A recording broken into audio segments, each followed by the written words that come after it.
खुलुमबाय।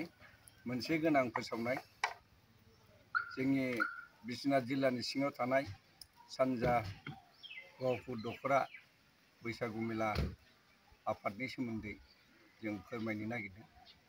बेनो जाबाय नै दा पाकिस्तान आरो भारत बा इन्डियाजों जाबाय थानाय दावहानि थाखाय आसाम सरकारा बैसागु मेलायानो जा जिकुनु अनुष्ठान प्रतिष्ठानानो जा माने रायजो ज' जानायफोरखौ बा सुबुं गौमाफोरखौ बन्द' खालामनाय जादों। दा बेनिखायनो जोंनि सानजा गहपुर दखरा बैसागु मेला आफादाबो नै दिनैनिफ्राय आरो गाबोन 9 आरो 10 अक्ट' मेयाव जोङो फाथिनो थाखाय रायजो राजानाव बा रायजो राजाखौ जोङो हांख्रायनाय जादोंमोन। आरो बेवहाय जोंहा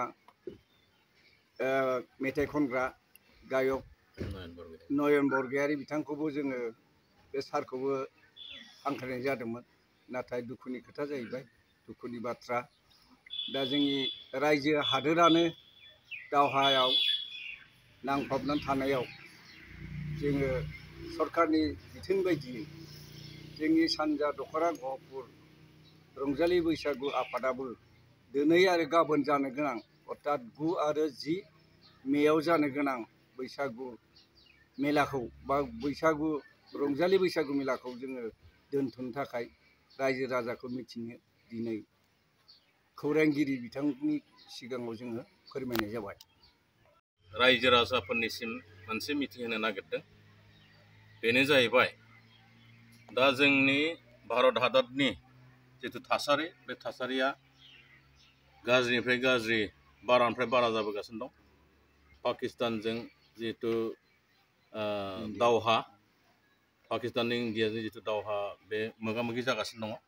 नंखायनो जोङो जोंनि जाय भारत हादरनि रौनियाफ्रा थैथां नाजागासिनो दङ आरो पाकिस्तानाबो बिसोरो दासिमबो गनायाखै।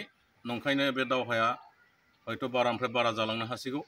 नंखायनो दिनै जोंनि आसामनि गिबि मन्त्रि जोंहा डक्टर हिमन्त बिश्व शर्माया मोनसे फोसावदों।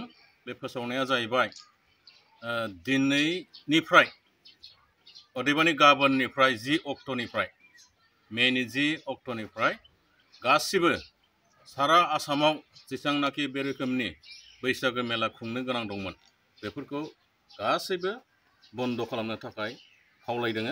दा नंखायनो जोंबो बे जोंनि बिश्वनाथ जिल्लानि सिङाव थानाय गहपुर सानजा दखरा आन्सलिकनि बैसागु आफादाबो बिथांमोननि आसामनि जिथु गिबि मन्थ्रिनि बिथोन बादियै जों बेखौ गनायनानै जोङो दिनैनि मोनसे डिसिसन लानानै जोङो दिनै गासिबो बे जोंनि हालामाव थानाय रायजो राजाफोरनिसिम जोङो खर' गंग्लायै जिथु समजों जों गोरोबलांनो रोंनांगोन।